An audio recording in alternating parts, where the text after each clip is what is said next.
قربانی کا جانور ذبح کرنے سے پہلے 5 گناہوں سے توبہ ضروری ہے، 5 گناہوں سے توبہ لازم ہے۔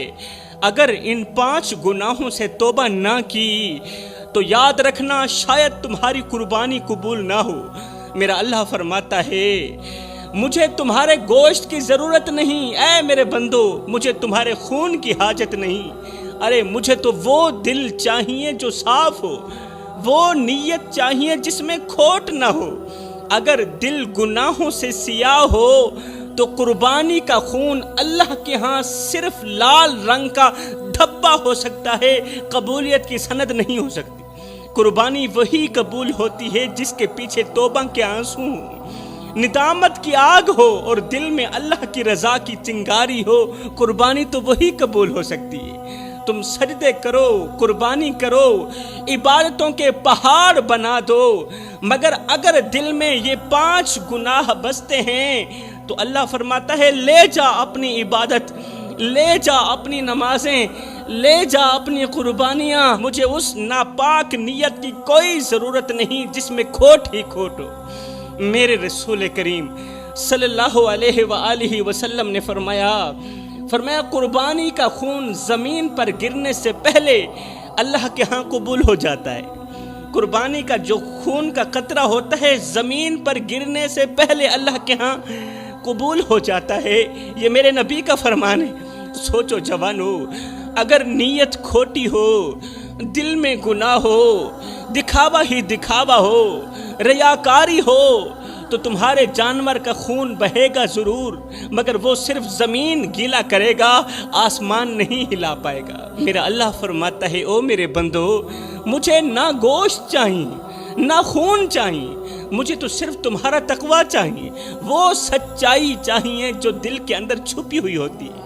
حضرت سیدنا علی المرتضیٰ شیر خدا کرم اللہ وجہ الکریم فرماتے ہیں، فرمایا جب ایک مومن قربانی کرتا ہے تو جانور پر چھری چلانے سے پہلے اپنے اندر کی حسد پر چھری چلاتا ہے۔ جب ایک مومن قربانی کرتا ہے جانور پر چھری چلانے سے پہلے اپنے اندر کی میں پر چھری چلاتا ہے، اپنے اندر کی ریاکاری پر چھری چلاتا ہے، اپنے اندر کے تکبر پر چھری چلاتا ہے۔ جانور کی گردن پر چھری رکھنے کا نام اصل قربانی نہیں ہے۔ اصل قربانی تو یہ ہے کہ انسان اپنے نفس پر چھری رکھ کر اللہ اکبر کہتے ہوئے پہلے اپنے نفس کو مارے، پہلے اپنی مائیں کو مارے، پہلے اپنے تکبر کو مارے، پھر جا کر قربانی کرے۔ یہ ہے قربانی کا مزہ، یہ ہے اصل قربانی۔ ورنہ جس نے بس جانور ہی خریدا، دکھاوے کی نیت سے جانور پر چھری چلائی اور سوشل میڈیا پر فخریہ ہیش ٹیگ لگا کر کہا الحمدللہ قربانی مکمل ہوئی، نہیں میرے بھائی، قربانی تو ان کی مکمل ہوتی ہے جن کا دل خشیت الہی میں روتا ہے۔ ارے قربانی تو ان کی قبول ہوتی ہے جو دن رات روتے ہیں، جو رو کر کہتے ہیں اللہ یہ قربانی تیری رضا کے لیے، ہماری نمائش کے لیے نہیں ہے۔ ورنہ جو لوگ نمائش کے لیے قربانی کرتے ہیں، صرف سوشل میڈیا پر ویڈیو اپلوڈ کرنے کے لیے قربانی کرتے ہیں، فیس بک ٹک ٹاک پر فوٹو اپلوڈ کرنے کے لیے جو لوگ قربانیاں کرتے ہیں، ایسے لوگوں کو تو شیطان بھی دیکھ کر ہنستا ہے اور کہتا ہے شاباش تم نے صرف میرے لیے قربانی کی ہے، اللہ کے لیے قربانی نہیں کی، شاباش تم نے مجھے خوش کر دیا۔ جوانو جاگ جاؤ، جاگ جاؤ، قربانی سے پہلے اپنے دل کا آپریشن کر لو، اپنی گندی نیت کا جنازہ نکال لو اور اپنی سوچ کو غسل دو، ورنہ وہ دن دور نہیں جب قربانی کے جانور تو ذبح ہوں گے مگر تمہاری بخشش کی امید چھری کے نیچے آ جائے گی۔ وہ دن دور نہیں، وہ دن قریب ہے۔ اب بات کرتے ہیں کہ آخر وہ کون سے بد نصیب لوگ ہیں جن کے لیے جانور ذبح کرنے سے پہلے توبہ کرنا ضروری ہے۔ پہلے وہ توبہ کریں ان 5 گناہوں سے، پھر قربانی کریں۔ اگر وہ ان 5 گناہوں سے پہلے توبہ نہیں کرتے تو ان کی قربانی قبول نہیں ہوگی۔ اب بات کرتے ہیں آخر وہ کون سے 5 لوگ ہیں جن کے لیے قربانی سے پہلے توبہ کرنا ضروری ہے۔ فرمایا نمبر 1 وہ شخص جو زنا میں مبتلا ہو جائے، جو زنا میں مبتلا رہتا ہے، جو بے حیائی میں مبتلا رہتا ہے اور توبہ بھی نہیں کرتا، ایسے شخص کی قربانی آسمان تک دیکھنا تو کیا بلکہ زمین پر ہی دم توڑ دیتی ہے۔ کیونکہ زنا وہ گناہ ہے جو صرف جسم کو نہیں روح کو بھی ناپاک کر دیتا ہے۔ یہ وہ گندگی ہے جو انسان کے ایمان کو چیر کر رکھ دیتی ہے اور اللہ کی رحمت کے دروازے ہمیشہ کے لیے بند کر دیتی ہے۔ اللہ فرماتا ہے او میرے بندے، تو پہلے اپنی گندی نیت کا گلا کاٹ، پھر جانور کی گردن کاٹنے کی بات کرنا۔ پہلے اپنی گندی نیت کا گلا کاٹ، پہلے اپنے اندر کی حسد کا گلا کاٹ، پھر جانور کی گردن کاٹنے کی بات کرنا۔ قربانی سے پہلے اگر تو نے زنا جیسے گناہ کی توبہ نہ کی تو جانور پر چھری چلانے سے پہلے ہی عرش سے رد ہونے کا فیصلہ آ جائے گا، تیری قربانی رد ہونے کا فیصلہ آ جائے گا، قربانی قبول نہیں ہوگی۔ حلالی ماؤں کے بیٹے زنا نہیں کرتے جوانوں، حلالی بیٹے وہ ہوتے ہیں جو رات کی تنہائی میں بھی ڈرتے ہیں کہ کہیں ان کی ماں کا دودھ شرمندہ نہ ہو جائے، کہیں ان کے ہاتھ سے کیا گیا گناہ ان کی ماں کی تربیت پر سوال نہ اٹھا دے۔ میرے رسول کریم صلی اللہ علیہ وآلہ وسلم نے فرمایا جب بندہ زنا کرتا ہے تو اس وقت وہ مومن نہیں رہتا، زنا کی حالت میں وہ مومن نہیں رہتا۔ سوچو میری قوم کے نوجوانوں، جس لمحے تم گناہ میں ڈوبے ہوئے ہوتے ہو اس لمحے تم رب کی نظر میں مومن نہیں صرف گنہگار ہوتے ہو، وہ گنہگار جس پر آسمان بھی لعنت کرتا ہے اور زمین بھی لعنت کرتی ہے، تم پھر اس طرح کے گنہگار بن جاتے ہو۔ تو فرمایا یہ تو ہو گیا پہلا انسان جس کو قربانی کا جانور ذبح کرنے سے پہلے توبہ کرنا ضروری ہے۔ اب بات کرتے ہیں دوسرے انسان کی جو جانور ذبح کرنے سے پہلے توبہ ضرور کرے ورنہ اس کی قربانی قبول نہیں ہوگی۔ یہ وہ انسان ہے جو غریب کے سامنے اپنی دولت کی نمائش کرتا ہے، غریب کے سامنے اپنے پیسے کی نمائش کرتا ہے۔ یہ 2 ٹکے کا امیر شخص غریب کو احساس دلاتا ہے کہ وہ بالکل کم تر ہے، وہ کسی کھاتے کا نہیں، وہ کسی کام کا نہیں، وہ محتاج ہے، بے بس ہے۔ وہ اپنے کپڑوں سے، باتوں سے، انداز سے اور اپنے کھانے پینے سے غریب کو یوں کچل دیتا ہے۔ ایک امیر اپنے کپڑوں سے، اپنے انداز سے، اپنی امیری سے، پیسے سے غریب کو یوں کچل دیتا ہے کہ وہ بیچارہ اپنے رب کے آگے شکوہ کرنے پر مجبور ہو جاتا ہے۔ غریب پھر اپنے رب کے آگے شکوہ کرنے پر مجبور ہو جاتا ہے۔ ہائے نہ ہم رہے دل لگانے کے قابل، نہ دل رہا غم اٹھانے کے قابل۔ ربا تیرے بندوں نے دیے اتنے غم کہ چھوڑا نہ ہمیں مسکرانے کے قابل۔ بڑے ہی ارمان کے ساتھ کہنا پڑ رہا ہے میری قوم کے نوجوانوں کہ جس غریب کو میرے نبی نے فرمایا تھا میری امت میں سر اٹھا اٹھا کر چلنا، ہم نے اس غریب کا سر مٹی میں ملا دیا۔ وہ غریب جسے سہارا دینا تھا، جس غریب کو ہم نے سہارا دینا تھا، ہم نے الٹا اس کے کندھوں پر بوجھ ڈال دیا۔ ہم نے جب بھی لوٹا اسی غریب کو لوٹا جو پہلے ہی قسمت کا مارا تھا۔ ہم نے کبھی اس کے ہاتھ کا نوالا چھینا، کبھی اس کے بھوکے بچوں کی روٹی پر ڈاکہ ڈالا۔ ہم نے غربت کو گناہ سمجھ کر غریب کے وجود پر لعنت کی۔ ہمارے شہر میں جب بھی کوئی قافلہ نکلا نعرے امیروں کے لگے اور آنکھیں غریبوں کی نم ہوئی۔ جب بھی کوئی خیرات بانٹی گئی تو تصویر امیروں کی آئی اور قطار میں غریب کھڑے رہے۔ ہم نے جو روٹیاں غریبوں کو دی ان پر بھی اپنے نام کا ٹھپا لگا دیا، اور ہم نے جو دروازے کھولے ان میں تالا بھی لگایا کہ داخلہ صرف امیروں کا ہے، غریبوں کا داخلہ بالکل بھی نہیں ہے۔ میرے رسول کریم نے فرمایا تھا کسی یتیم کے سر پر شفقت بھرا ہاتھ رکھنا، کسی یتیم کے سر پر شفقت بھرا ہاتھ رکھنا، لیکن ہم نے الٹا یتیم کے ہاتھ میں کشکول تھما دیا۔ ہم نے اس کے دروازے پر جا کر کھانا دینے کے بجائے الٹا اس کا دسترخوان چھین کر کہا کہ تم بس ہمارے ہی رحم پر جیو، ہمارے ہی رحم پر رہو۔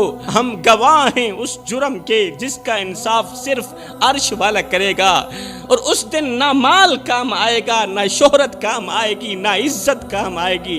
اس دن ہم سب کے چہرے جھکے ہوئے ہوں گے اور صرف وہی غریب کا چہرہ اٹھا ہوا ہوگا، وہی غریب سر اٹھا کر کھڑا ہوگا جس کا دل ہم نے ایک بار نہیں ہزاروں بار توڑا۔ خدا را میری قوم کے نوجوانوں، کسی کا دل اتنا مت دکھاؤ کہ وہ اللہ کے سامنے تمہارا نام لے کر رو پڑے۔ خدا پاک کی عزت کی قسم، اگر وہ اللہ کے سامنے تمہارا نام لے کر رو پڑا تو یاد رکھنا تمہارے لیے بہت بڑا مسئلہ بن جائے گا، تم بہت بڑی بلا کے منہ میں آ جاؤ گے، اس لیے کہ اللہ کا ترازو تو صرف انصاف ہی تولتا ہے۔ اب بات کرتے ہیں اس تیسرے شخص کی جس کے لیے قربانی سے پہلے توبہ کرنا ضروری ہے، وہ ہے نافرمان بیٹا۔ نافرمان بیٹا جو اپنے ماں باپ کو زندگی کی شام میں بے یار و مددگار چھوڑ دیتا ہے، تنہا چھوڑ دیتا ہے، وہ بیٹا جو بوڑھے باپ کو غلام سمجھتا ہے، ماں کے ساتھ نوکرانیوں جیسا سلوک کرتا ہے۔ یاد رکھو، ماں باپ کا دل توڑنے والے کے لیے فرشتے بد دعا کرتے ہیں۔ میری قوم کے نوجوانوں، جو نوجوان ماں باپ کا دل دکھاتے ہیں نا، فرشتے ان کے حق میں بد دعائیں کرتے ہیں، اور جس گھر میں والدین کے آنسو بہیں اس گھر میں رحمت کے فرشتے نہیں آتے۔